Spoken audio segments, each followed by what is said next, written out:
Hello, everybody. We're back with something new today. I've been watching a lot of Asmongold Reacts videos lately. I like them, so I figured why not? Might as well try my own. And then we're gonna play some Ark. I haven't gone live the last couple days. Last week was kind of a shitty mess for me. I ended up sick and feeling shitty, and I'd start to feel better, then I'd get worse again. I'd start to feel better, then I'd get worse again. So did do some offline, like not live arc building. I managed to finish the base. We kind of just got to work on fleshing out dinos, getting upgrades. Need to hit a lot of drops. Need to get some better blueprints. Need to start hitting up some caves. All that good stuff. Check make sure my sound seems right. So we want to do a reaction video for the first time, and I was going to watch Asmongold's How Americans Got So Stupid video. Then I noticed that Brit Monkey is the one who originally did the video, so all credits to Brit Monkey. I have nothing to do with this video. I'm just watching. How Americans got so stupid. We are that. We're pretty damn fucking stupid, for fuck's sake. But here we watch it first, or watch a video first, and then go ahead and play some games. Either World of Warcraft or Ark. I'm still up on the fence about that. So if anybody wants to chime in with any requests, that would be much appreciated. Let's fucking watch this video. You wanna know how I got this dislike ratio? I make a video praising the Soviet Union and nobody bats an eye. I make a video praising the United States and everybody loses their minds. Okay, fine. I hear you. You only want to hear things that confirm what you already believe.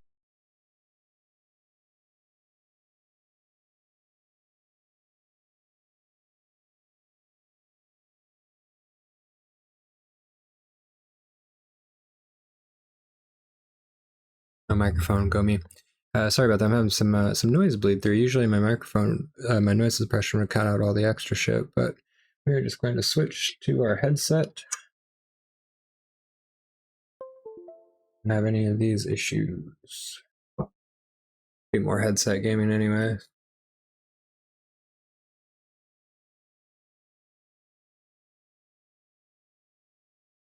Just gotta make sure we switch over the OBS sound, or I'll leave you guys with no sound. Done that a few times.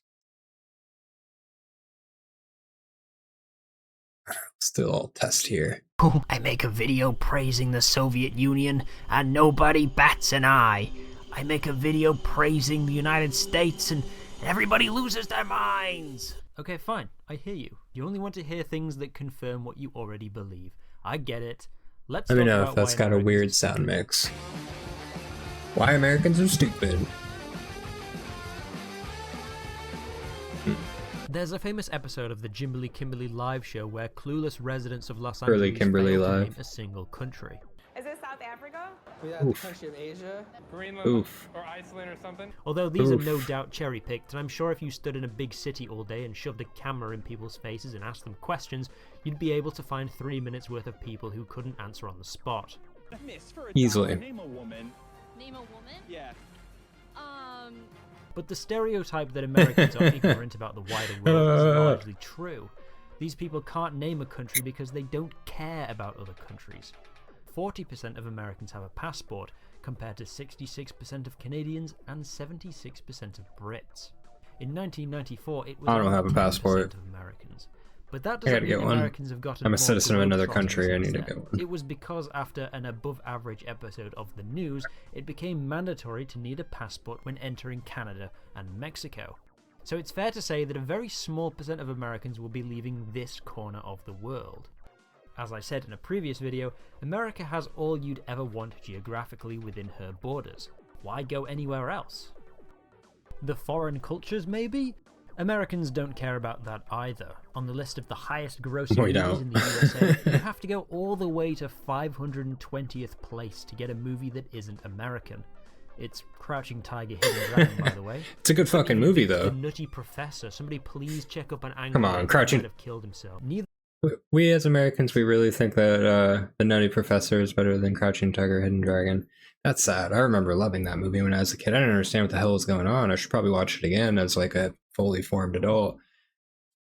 Oh, I'm a little saddened by that. You sad. You make me sad, America. Neither do global affairs hold the average American's interest. When asked about the Kyoto Climate Accords, who the Taliban are, or who Nicolas Sarkozy is, Americans are woefully Answer underinformed 3 of compared those. to other developed nations. In 2009, only half knew that last year's Olympics were held in Beijing. Oh, but of course, when asked to name American celebrities, they had no trouble at all. At the same time, we non-Americans are flooded with American culture. Some British people know more about American politics and history than their own. Once you're dropped into the trench, depth, or the z-axis is... It's Z-axis, you floppy-haired moron. France had to pass laws banning radio stations from playing too much American music. There are only 2 countries in the world where Coca-Cola is not sold. Wait, scratch that. This journalist from Finland bought a Coke at a water park in Pyongyang in 2017. And what's this hiding in the background of somebody's holiday snaps at the National Hotel de Cuba? Look, you know something's up when remote tribesmen in the Amazon rainforest who don't even have electricity know who Michael Jackson is. Americans used to be quite well read.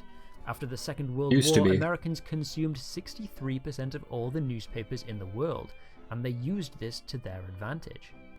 In 1948, the newly formed United Nations created a list of human rights that all countries should strive to uphold. One area that Americans were particularly interested in was this one, Article 19.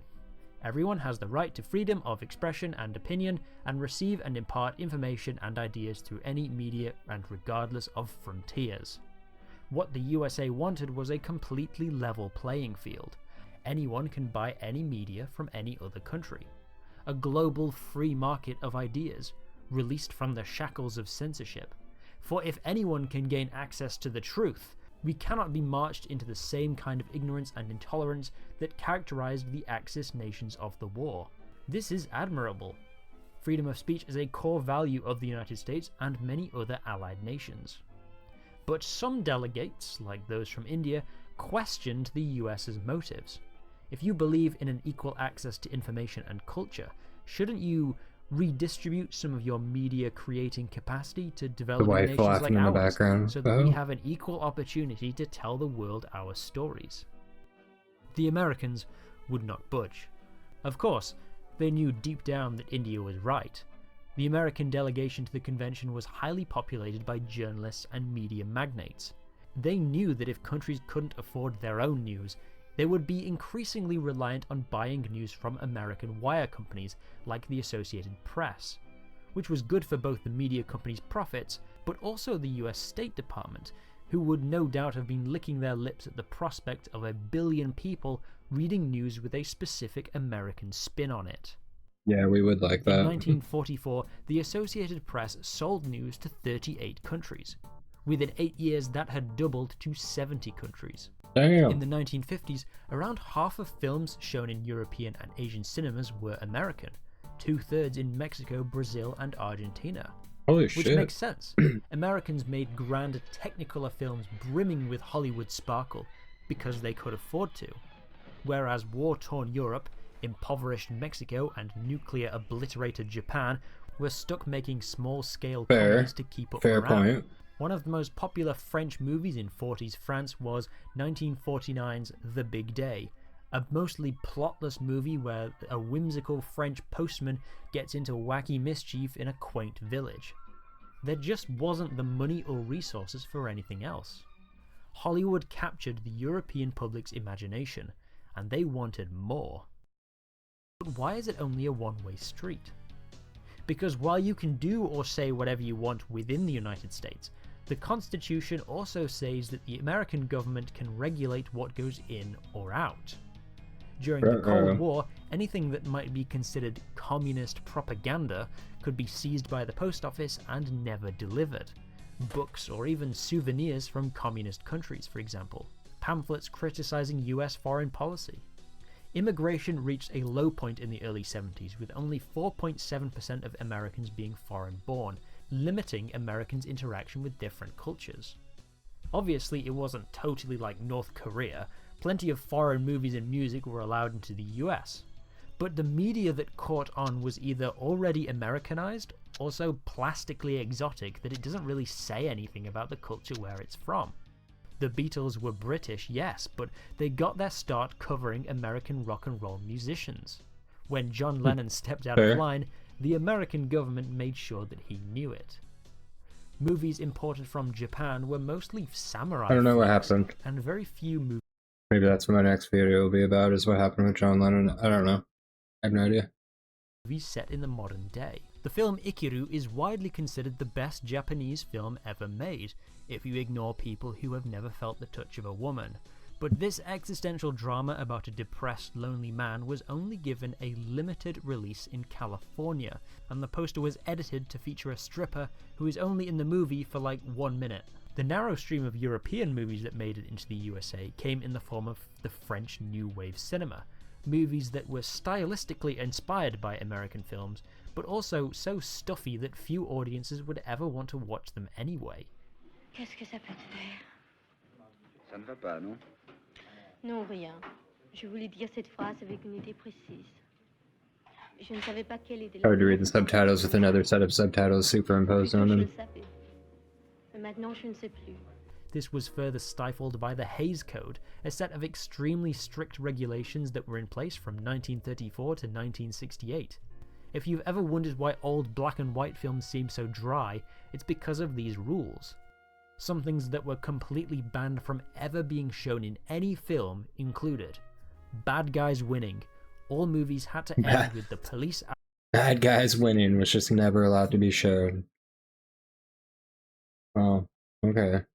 outwitting the evil criminals or the criminals causing their own demise. Any nudity, No even the kamikaze? silhouette of a booba, is an instant ban. Blood or dead bodies. When people get shot in old films, they usually just clutch the wound, but no actual blood is seen. Pointing a gun at somebody in the same frame. This is why guns are always held at waist height. Kissing for longer than 3 seconds. Interracial couples. White people as Interracial slaves. couples? Jesus. Criticism of religion or of any other country. Criticism of religion, why am I Naturally, not this prevented the surprised? more artistically liberal European films from being shown in American cinemas, and when they did get a US release, they were usually edited to remove the violence in movies and sex on TV to comply with the good old-fashioned values. At least until the rules were abolished in 1968 and replaced by the age rating system we have today. Even as the Cold War ended and the internet gave Americans unparalleled access to the rest of the world and all of human knowledge, they still preferred to hang out on a handful of American-made websites dominated by Americans. The insular culture of That's 20th fair. century I don't think I use America any has carried foreign over to websites. the 21st. Tightened border security after Septiembre Undécimo means foreign musicians can have a hard time getting visas. In 2002, the touring visa of a German orchestra was cancelled after it was discovered the cellist had a criminal record for shoplifting a pair of tweezers in 1990. For shoplifting a pair of tweezers? I mean, I guess you could kill somebody with some tweezers, or like, oh no, tweezers! 1991. When they tried again for a visa in 2004, the cellist had to undergo an hour-long interview with Homeland Security and had to physically pick up his visa from the US Embassy. Global cultures might be more present in American media, but they're always through the lens of American characters, such as The Last Samurai starring Tom Cruise, where he Got plays us a white there. guy in 1870s Japan. Can't say shit about 7 Years that. in Tibet, another American in China. Indiana Jones, American in Egypt. The Bourne Identity, American in France. Inglourious Bastards, Americans in German-occupied France. And for the ladies in the audience, Mamma Mia. For a movie set on a Greek island, there's not a single Greek person in the entire movie! Is there any hope for America, or are they destined to be a Whoops. stinky, dumb redneck country forever? Maybe. Well, In 2000, 92% of the music in the USA Top Not all 50 of us. was American, making it the second most insulated market in the world after Pakistan. But today it's more like 60%, with Brits, Canadians, Latin Americans and Africans making themselves more seen in the charts. Each year there are more foreign films nominated at the Academy Awards than ever before. What used to be an American-only pay-to-win awards show is now an international pay-to-win awards show. Don't forget As the social pay-to-win media part, platforms though. have an element of randomness in what they show users, there is a higher chance of Americans being shown videos from other countries, forcing them to take note of what is happening. It seems the revolution will be TikToked. I've been giving the impression throughout this video that it's all or most Americans who are terminally uneducated. But American ignorance isn't as evenly distributed as you'd think. That study I mentioned earlier, when adjusting for English proficiency, income and education levels, Americans are really no different from their European counterparts, and in some cases marginally smarter. Knowledge about the wider world even correlates to political views, and not in the way that you'd think. A 2022 survey asked Americans 12 questions about the world, such as who is the British Prime Minister, what does the Indian flag look like, and what this symbol represents. Hero? People who answered no the idea. most questions correctly were committed Democrats and committed Republicans. Swing voters, those enlightened centrist chads, were the stupidest. Only 40% of moderate Republicans which one I name am. the US Secretary of State, compared to 60% of convicted Republicans. I don't know Only that one, half of actually. moderate Fuck, Democrats you're calling me needed out. the USMCA trade agreement replaced. This video is definitely calling me out as a stupid American. That kind of sucks. I just don't feel like any of that knowledge is really that useful. Who's the Secretary of Treasury? I don't know. Some guy probably not doing his fucking job right. I don't know. They all suck. NAFTA, compared to 66% of convicted Democrats. Also, I just thought it was funny that the more Americans know about the European Union, the more favourable view they have of it. So are Americans ignorant? Many of them are. But I mean, it isn't their fault. It's a mix of geography, I do. American imperialism, Cold War paranoia, moral puritanism, and economic factors that create a paradoxical nation that is both the most expansive empire, but also an informational prison of their own making. God bless you, stupid bastards.